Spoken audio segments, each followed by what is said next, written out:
또 즐거운 안식일입니다. 다 같이 묵상하심으로 안식일 예배를 시작하도록 하겠습니다.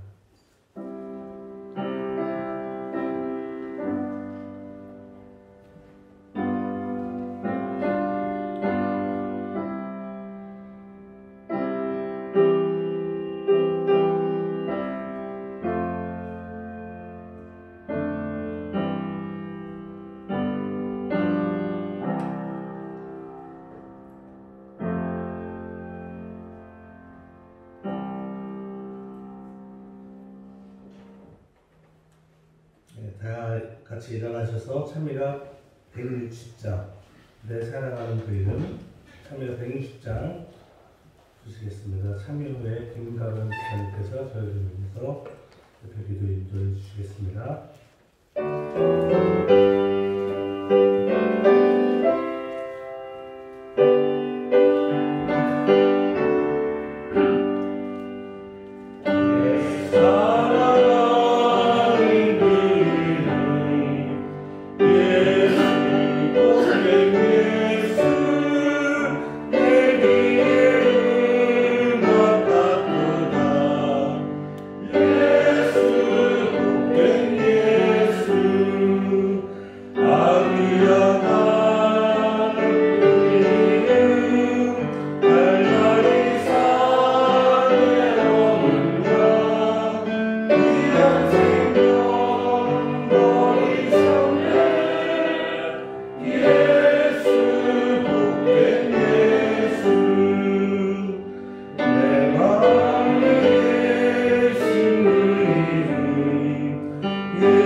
아버지 하나님, 이 거룩하고 복된 안식일 주님의 말씀과 찬양으로서 주님께 영광 돌릴 때 주님 홀로 영광 받아 주시옵기를 간절히 원합니다.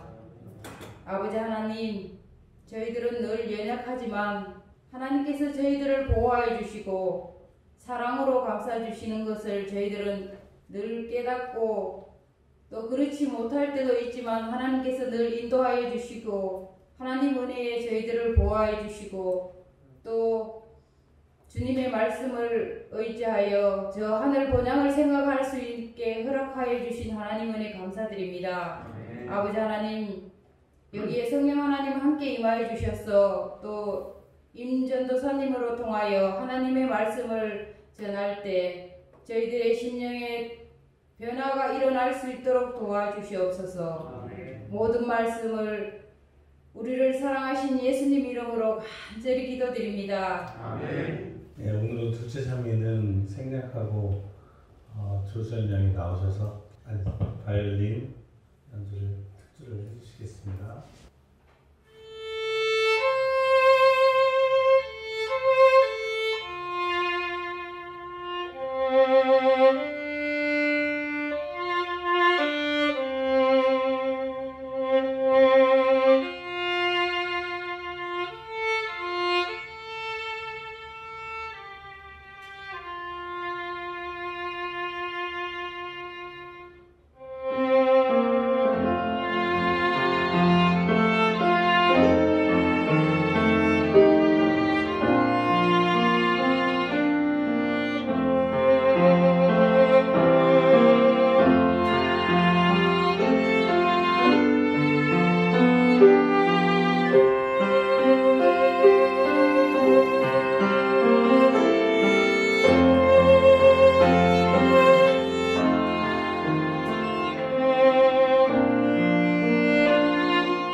안녕하십니까? 네, 행복한 안식일입니다. 우리 옆에 있는 분들과 함께 안식일을 생각하면서 한번 인사할까요? 행복한 안식일입니다. 행복한 안식일입니다. 네, 행복한 안식일입니다. 저희가 또 기다렸던 안식일의 시간이 찾아왔습니다. 행복하십니까?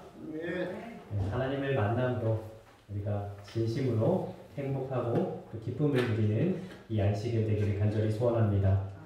오늘 찬양으로 하나님께 영광 돌리는 우리 수연이의 바이올린 연주 감사합니다. 오늘 한 목사님에 대한 이야기를 좀 하고자 합니다. 이 목사님이 운전을 하고 가고 있었어요. 이제 좌회전 신호를 대기하고 기다리고 있을 때였습니다. 근데 바로 뒤에서 구급차가 클락션을 빵빵 울리면서 그 기사가 이렇게 외치는 거예요. 지금 죽어가는 환자가 있으니 급히 빠르게 차를 좌회전하세요. 이 목사님께서 차를 잠깐 이제 신호를 기다리는 게 바로 이제 기다리고 있었던 시간이라서 한 1, 2분 정도는 더 기다려야 돼야 되는 그런 상황이었습니다. 좌회전을 하려고 하니까 이 옆에 신호는 이미 지친 신호라서 차량들이 빠르게 왔다 갔습니다. 어떻게 할 줄은 모르겠어요. 목사님이 이제 내가 지금 이대로 그냥 좌회전을 하면은 내 생명이 지금 위험한 상황이다. 문제는 만일 길을 비켜주지 않는다면 구급차 안에 있는 한 생명이 위험의 상황에 처하게 되는 그런 위기에 있었습니다. 지친 차량도 막혔고 좌회전은 불법이고 또 진퇴양난의 상황이었습니다. 그 순간 목사님이 참 많이 고민을 했다고 합니다. 그리고 결정을 내립니다. 그래, 생명이 우선이다. 먼저 생명을 살리자. 그리고는 신호를 무시하고 유턴을 하게 됩니다. 공교롭게도 구급차 바로 뒤에는 경찰차가 있었어요. 경찰한테 딱 걸리게 된 겁니다. 경찰은 두 가지 법을 어겼다고 하였습니다. 신호 위반 그리고 불법 유턴. 생명을 살리기 위한 선택이었다고 설명을 했지만 경찰은 교통법규 위반이니 무조건 면허증을 내놓으라라고 하는 것입니다. 경찰이 면허증으로 조회하는 동안 이 목사님은 다시 한번 생명을 살려야 하는 정말 위급한 상황이었기 때문에 제가 이러한 선택을 했습니다. 라고 다시 설명을 하게 되었습니다. 이 이야기를 듣고 경찰은 이렇게 대답하였습니다. 비록 교통법은 두 가지 위반했지만 생명을 살리기 위한 어쩔 수 없는 선택이었기 때문에 딱지를 발부하지 않고 용서하겠습니다. 다음 좌회전 장소까지 호의해 드리겠습니다. 안전운전 하세요. 우리가 소속되어 있는 사회, 그리고 인간 사회의 모든 일들이 순서에 따라서 진행이 된다라고 말해도 과언이 아닙니다. 정상적인 교통법규를 지키는 것도 굉장히 중요하지만 응급 자동차는 법규보다 우선시 되어야 하는 것입니다. 그것을 무엇이라고 말하냐면 우선순위라고 하는 것입니다. 이런 응급 상황뿐만 아니라 우리는 모든 일들에 빨리 처리해야 할 일과 잠시 뒤로 미뤄도 되는 일 사이에서 어떤 것이 지혜로운 판단이고 어떤 것이 우선인지를 생각하면서 항상 매일마다 선택의 기로에 서게 됩니다. 그렇다면 우리는 우리 인생에 어떤 우선순위를 가지고 있습니까? 내 인생에 있어서 내 인생의 우선순위는 무엇입니까? 우리가 그리스도인이라고 하는 것은, 그리스도인이라는 이 이름으로 살아간다는 것은 내 인생의 첫 번째 자리에 누가 자리를 하는 것입니까? 예수님께서 자리를 것을 말합니다. 그러나 누군가가 정말 우리 삶에 예수님께서 첫 번째 자리에 위치하고 계십니까? 라고 질문을 한다면 네, 그렇습니다 라고 말할 수 있는 분들이 얼마나 있을까요? 그리스도인의 삶에도 분명히 우선순위라는 것이 있습니다. 우선순위를 제대로 정하기 위해서는 무엇이 내게 가장 소중한 것인지를 정리하는 것도 필요합니다. 전에 한번 그런 걸 해봤어요. 나에게 있어서 정말 내가 하고 싶은 일들이 무엇인지 정해보고 거기에서 내가 정말 진짜 하고 싶은 것을 추려보기도 하고 내가 정말 먼저 해야 될 것이 무엇인지 내게 가장 먼저 소중한 것이 무엇인지를 다 적어보고 그 가운데서 몇 개를 다 커트해서 내게 정말 소중한 게 무엇인지 이런 것들을 해보니까 정말 나에게 있어서 먼저 우선시돼야 되는 것이 무엇인가를 좀 발견하게 되더라고요. 우리 성도님들께서도 한번 그렇게 해보기를 바랍니다. 복음전도 264쪽에서 이렇게 기록합니다. 제일 처음으로 해야 할 가장 중대한 일은 그리스도를 죄를 담당하신 분이요 죄를 용서하시는 구주로 증거함으로 마음을 녹이고 누그러지게 하고 할 수 있는 대로 복음을 밝히 드러내는 일이다. 오늘 우리들의 삶에 있어서 그리스도를 가장 높이고 최우선순위로 하는 일, 주님의 복음을 전하는 일, 내 마음속에 그리스도를 담는 일만큼 그 어떤 것도 최우선 순위에 놓아서는 안 됩니다. 오늘날 심각하게 뒤틀려버린 우리의 잘못된 삶의 우선순위를 다시금 회복하게 되는 우리 모두가 되기를 간절히 바랍니다. 제가 오늘 어떤 말씀을 나누려고 하는지 알겠죠? 우선순위예요. 다 알고 있는 부분입니다. 우리의 삶 가운데 하나님을 우선시 둬야 된다 라는 것은 너무나 잘 알고 있지만 우리가 살다 보면 하나님이 우선이었지만 때로는 하나님이 뒷전으로 물려갈 때가 있습니다. 지금은 예배 시간입니다. 오늘 하루 바쁘게 지내왔지만 그러나 지금 이 시간만큼이라도 하나님께 우리의 시선을 돌려야 할 때입니다. 그런데 우리 모두가 예배에 전적으로 집중하면 참 좋겠지만 못할 때가 있죠. 과도한 업무로 인해 졸음이 밀려오고 아직 처리하지 못한 일과 해결되지 못한 여러 고민들 때문에 고민하게 되고 하나님을 아는 것보다 우리의 마음을 호기심거리가 되는 그런 것들로 우리 머릿속이 생각날 때가 있습니다. 잠시 꺼두셔도 좋습니다. 예전에 어떤 이런 광고가 있었던 걸로 기억하는데요.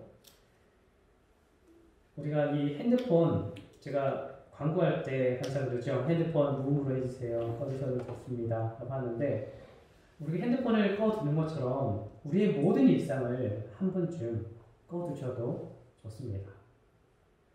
하나님께 집중하지 못하는 것들을 이 시간만큼이라도 잠시 거두셔도 좋습니다. 무엇이 우선순위입니까? 만약에 예수님께서 너는 한시도 나와 함께 하려 하지 않는구나 라고 말씀하신다면 무엇이라고 답변하시겠습니까? 하나님께서 예배의 중심에 서야 합니다. 예수님께서 이렇게 말씀하십니다. 마가복음 14장 34절입니다. 돌아오사 제자들이 자는 것을 보시고 베드로에게 말씀하시되 시몬아 자느냐? 내가 1시간도 깨어 있을 수 없더냐. 예수님의 답답한 심정을 베드로에게 이야기하시지만 사실 오늘날 우리에게 하시는 말씀이기도 합니다. 어떻게 깨어서 나와 함께 할 수 없느냐? 나에게 한번 좀 집중 좀 해줄래? 인류 역사상 가장 슬픈 시간이 다가오고 있었습니다. 그 시간 예수님은 함께하기를 그렇게 원했건만 제자들은 그 1시간조차도 주님께 드리지 못하고 있었습니다. 꼭 오늘날 우리를 보는 것 같아 마음이 아픕니다. 오늘 우리의 삶의 가장 첫 번째 자리에 주님께서 계시기를 간절히 바랍니다. 요한계시록 22장 13절에는 이렇게 기록하고 있습니다. 나는 알파와 오메가요, 처음과 마지막이요, 시작과 마침이라. 하나님께서는 처음이요 마지막이십니다. 이 말씀은 하나님의 영원하심과 변함없으심을 나타내는 말씀이기도 하고 하나님께서 창조의 근본이시며 세상 역사를 이끄시는 분이심을 우리에게 증거하는 말씀입니다. 그런데 좀 더 깊이 생각해보면 이 말씀은 그런 말씀이지 않을까라는 좀 생각을 하게 돼요. 하나님께서는 처음부터 끝까지 우선순위로 우리를 두고 계신다라는 말씀. 시작과 끝, 그 시작과 끝까지 우리를 생각하시고 우리를 항상 버려두지 않고 가장 우선순위로 두시는 그 하나님의 마음이 어쩌면 이 말씀 가운데 들어있지 않는가 생각하게 됩니다. 우리 주님의 최고의 관심사가 있다면 바로 우리들입니다. 불행히도 사람들은 우리 삶의 최고의 관심사가 바로 예수님이 아니라는 것에 불행이 있습니다. 세상이 불행해지는 이유, 세상이 멸망으로 가는 이유, 세상에 기쁨이 없는 이유, 세상 사람들이 완악해지는 그런 이유들이 있다면 그것이 무엇입니까? 이 땅에 사는 사람들의 마음속에 이 창조주 하나님의 본성이 사라지고 하나님 없는 세상을 꿈꾸는 그런 사람 속에서 불행은 시작이 되는 것입니다. 세상 사람들만 그렇다고 생각을 하면 오산입니다. 하나님을 믿노라고 말하는 사람들 가운데 세상이 주는 것들에 목말라 하고 있다면 우리는 세상과 별 차이가 없는 것이죠. 오늘 우리들의 삶 속에서 하나님께서 알파와 오메가요, 처음과 마지막이요, 시작과 마침이 되기를 간절히 바랍니다. 내가 교회를 갈 수 없는 이유라는 이 변명의 글을 좀 찾아보게 되었는데요. 이런 글입니다. 어떤 사람이 교회 내에서의 30분의 시간이 졸려서 견딜 수 없다고 말하고 나서 집에서는 신문을 만화부터 구인 광고까지 몇 시간씩 샅샅이 뒤져 읽는다면 그는 누군가에게 농담을 하고 있는 셈이다. 어떤 사람이 안식일은 그의 유일한 휴식일이라고 말해놓고도 새벽 4시 30분에 일어나서 낚시하러 가거나 등산을 가거나 산에서 온종일 시간을 보낸다면 그 역시 누군가에게 농담을 하는 셈이다. 어떤 사람이 교회의 의자들은 너무 딱딱하고 불편하다고 말하고 야구장의 딱딱한 시멘트 스탠드에 앉아서 보슬비까지 다 맞아가면서 22명의 선수들이 서로 밀고 당기는 모습을 지켜본다면 그도 역시 누군가에게 농담을 하고 있는 것이다. 어떤 사람이 그리스도 그의 교회를 위한 시간이 없다고 하면서 물건을 사러 다니고 사람을 만나러 다니고 텔레비전을 보며 등산을 가고 게임을 즐기고 외출해서 한때를 즐긴다면 그는 과연 누구를 놀리고 있는 것인가? 바로 하나님께 농담하고 하나님을 놀리는 것이 아니겠는가? 어떠십니까?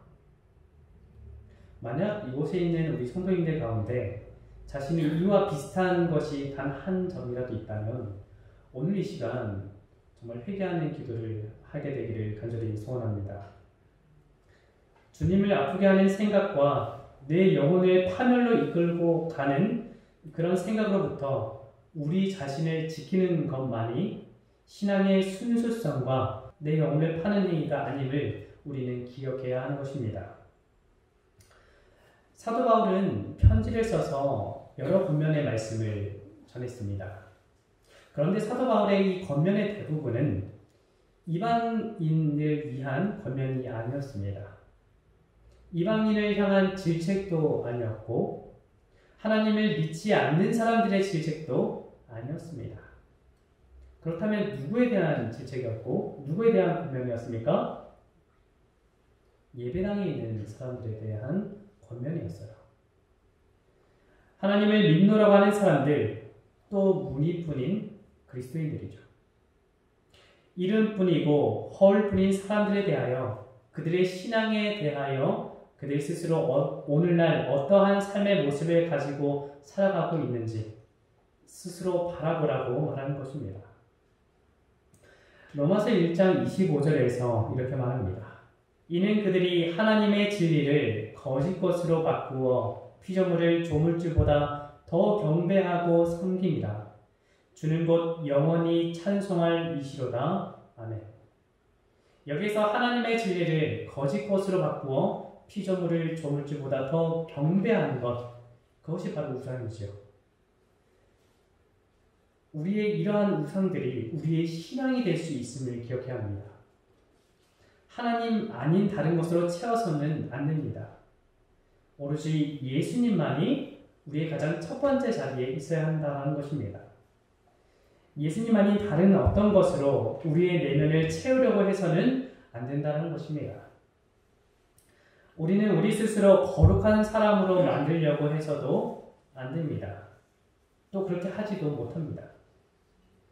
예수님을 가장 먼저 사랑하고 예수님과 함께 살아가고 생애하며 살다 보면 예수님의 마음과 생각과 능력으로 우리의 삶이 변해지게 되는 것입니다.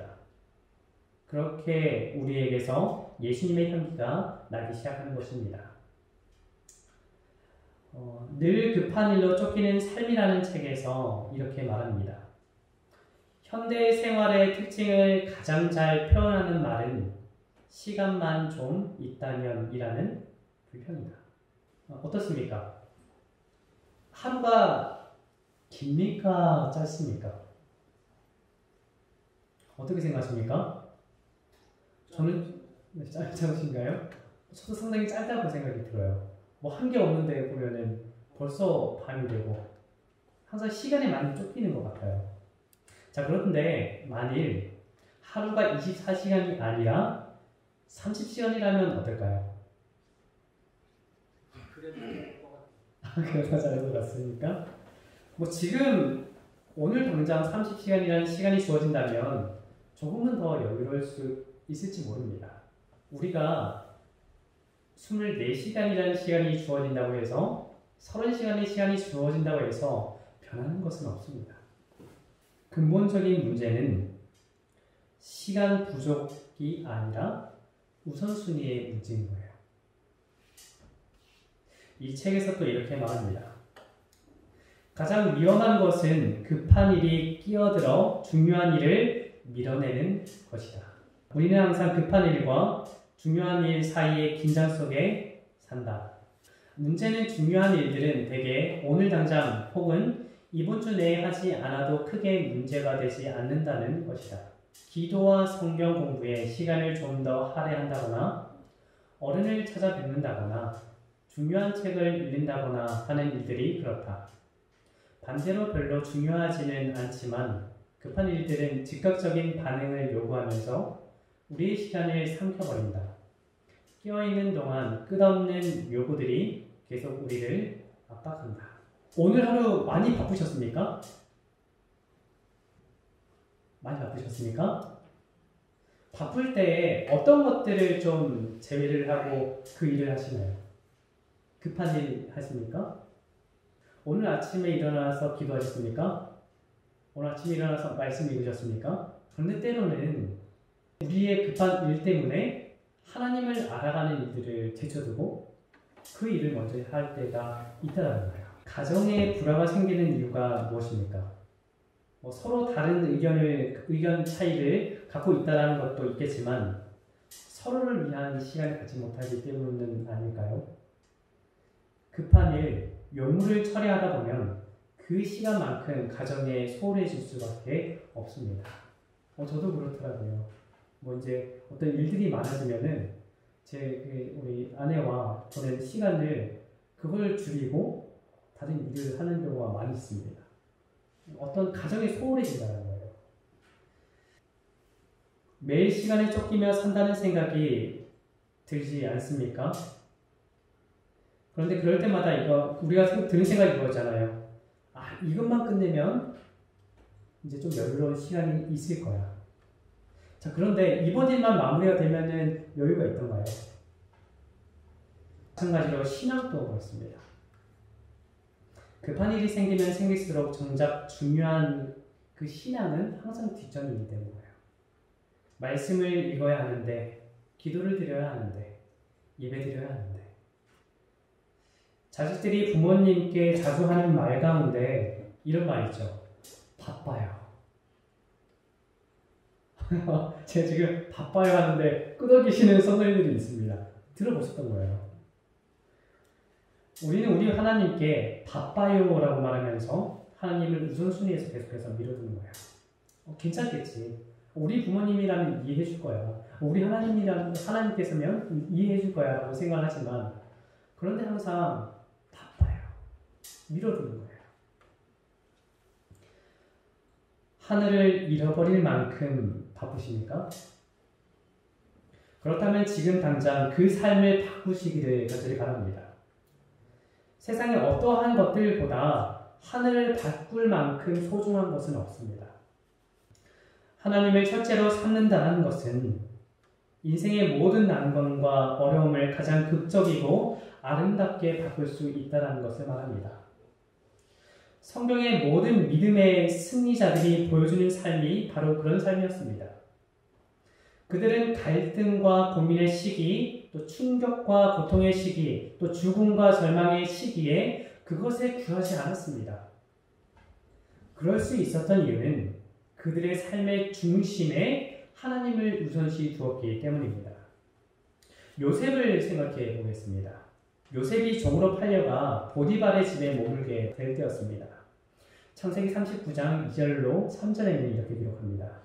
여호와께서 요셉과 함께 하심으로 그가 형통한 자가 되어 그의 주인 애굽 사람의 집에 있으니 그의 주인이 여호와께서 그와 함께 하심을 보며 또 여호와께서 그의 범사에 형통하게 하심을 보았더라.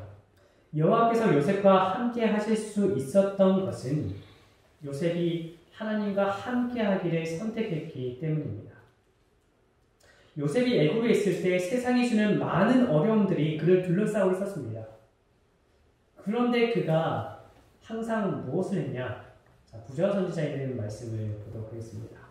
부자 선지자 214쪽에 그의 주위에는 눈에 보이고 귀에 들리는 숱한 죄악들이 둘러 있었으나 그는 보지도 듣지도 못하는 사람처럼 생애하였다. 그의 생각은 금지된 문제들의 주변에서 머뭇거리지 않았다. 우리가 그렇잖아요. 머뭇거려요. 애굽인들의 환심을 사려는 욕망으로 자기의 원칙을 감추는 일도 없었다. 이어서 부조와 선지자 217쪽에는 이 요셉이 가지고 있던 정말 중요한 사상이 기록되어 있는데요. 보겠습니다. 그는 결과가 어떻게 되든지 간에 하늘에 계신 그의 주인께 참되게 행하고자 하였다. 요셉은 하나님을 맨 먼저 생각하였다. 요셉의 삶이 위대한 삶이 되었던 이유. 하나님께서 요셉을 그토록 귀하게 쓰실 수밖에 없었던 이유는 요셉은 하나님을 맨 먼저 생각했기 때문입니다. 예수님께서 질문하십니다. 내가 이 사람들보다 나를 더 많이 사랑하느냐? 이것은 오늘 우리들에 대한 질문이기도 합니다. 그 어떤 것보다 나를 더 사랑하느냐? 예수님께서 말씀하십니다. 나는 우주보다 더 너를 사랑한다. 한문의 글을 읽고자 합니다. 이 글은 행복한 삶을 20여 년 살았던 가정에 남편이 아프면서 쓴 아내의 글인데요. 내 것이 아닙니다 라는 글입니다. 한때는 이 아름다운 집이 제 가장 큰 자랑이었습니다. 심혈을 기울여 꾸민 아름다운 우리 집, 잡지에 여러 번 나왔다고 내심 자랑스러워했던 우리 집. 하지만 남편이 아프고 보니 제가 있을 곳은 궁궐 같던 우리 집이 아니라 몇 평 안 되는 비좁은 병실이더군요. 피곤한 내 한 몸 누일 곳은 푹신하고 안락한 라텍스 침대가 아니라 딱딱하고 좁은 보조 침상이더군요.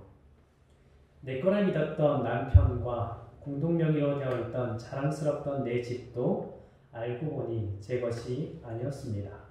바라만 봐도 뿌듯했던 참으로 고운 접시들, 참으로 이쁜 그릇들. 난 왜 이렇게 꽂히는 게 많지? 남들은 그릇이면 그릇, 가구면 가구, 옷이면 옷, 하나만 꽂힌다는데 난 왜 이 모든 것을 다 갖고 싶지? 라며 투덜대게 만들었던 내 못 말리던 그릇사람. 그 수많은 이쁜 그릇들도 남편과 함께 있는 병실에선 아무 소용이 없더이다.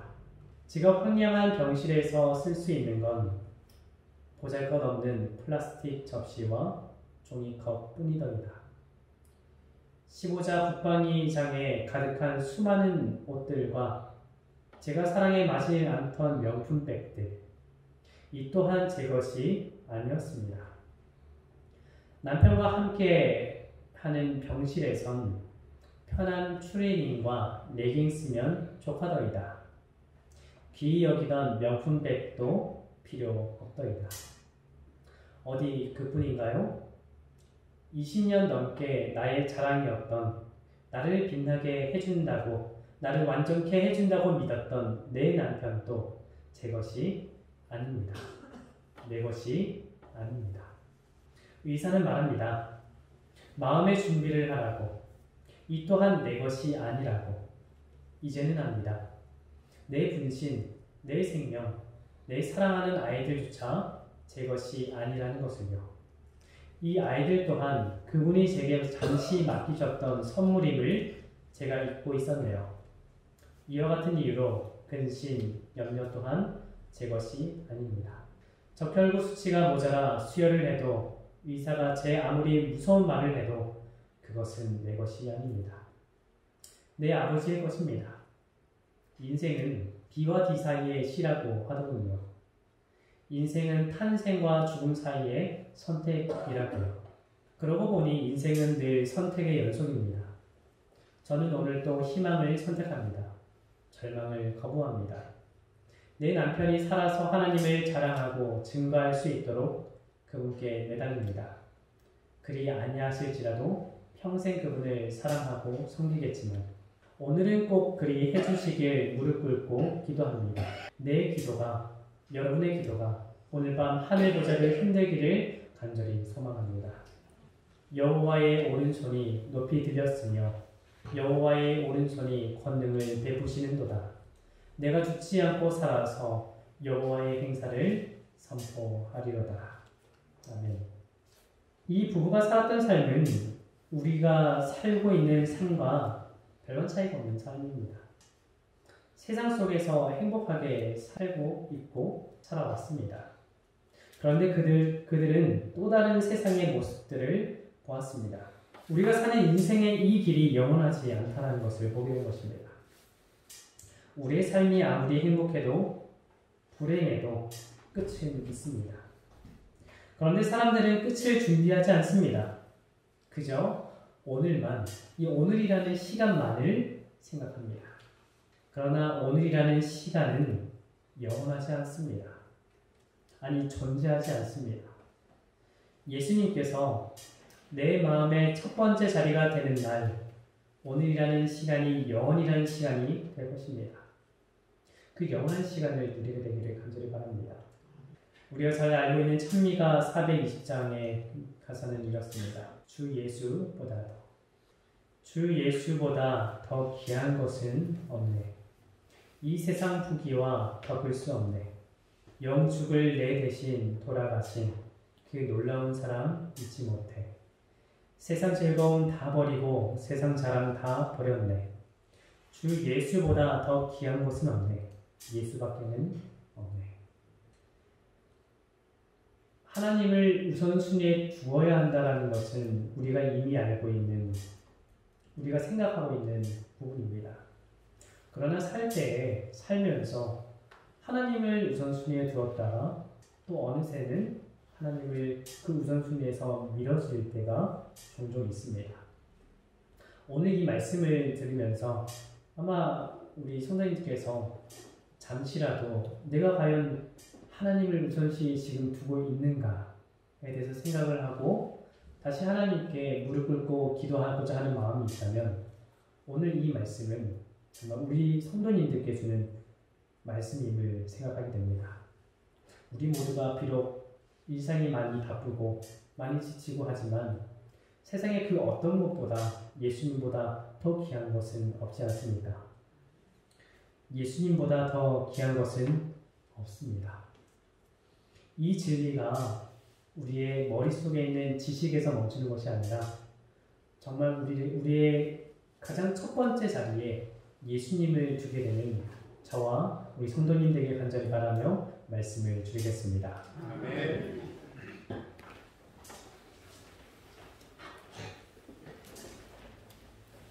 주신 말씀을 생각하시면서 찬미가 420장 다 같이 일어나서 큰 소리로 부르시겠습니다. 찬미가 420장 주 예수보다 더 같이 부르시겠습니다.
하나님, 바빠요. 저희가 날마다 그런 고백을 통해서 바쁘다라는 핑계로 하나님을 우선순위에서 제하지 않는지 이 시간 생각해 보게 됩니다. 하나님, 저희가 오늘도 바쁘다라는 말로 하나님을 찾지 못했음을 용서하여 주시옵소서. 저희가 바쁘다라는 핑계로 하나님을 찾기에 게을리하지 않게 하여 주시고, 하나님의 말씀과 하나님께 드리는 기도를 통해 하나님과 교제하는 시간을 놓치지 않게 하여 주시옵소서. 우리 하나님께서 오래도록 기다리셨습니다. 우리들과 함께 시간을 나누기를 간절히 소원했습니다. 하나님, 이 안식이라는 이 시간을 통하여 우리가 이전에는 하나님을 우선순위에서 밀려두었다면 이 안식일 그리고 앞으로 우리의 인생에서 오직 우리 하나님만이 우리 우선순위에 둘 수 있는 우리 모두가 되게 친히 역사하여 주시옵소서. 예수님의 이름으로 기도드립니다. 아멘.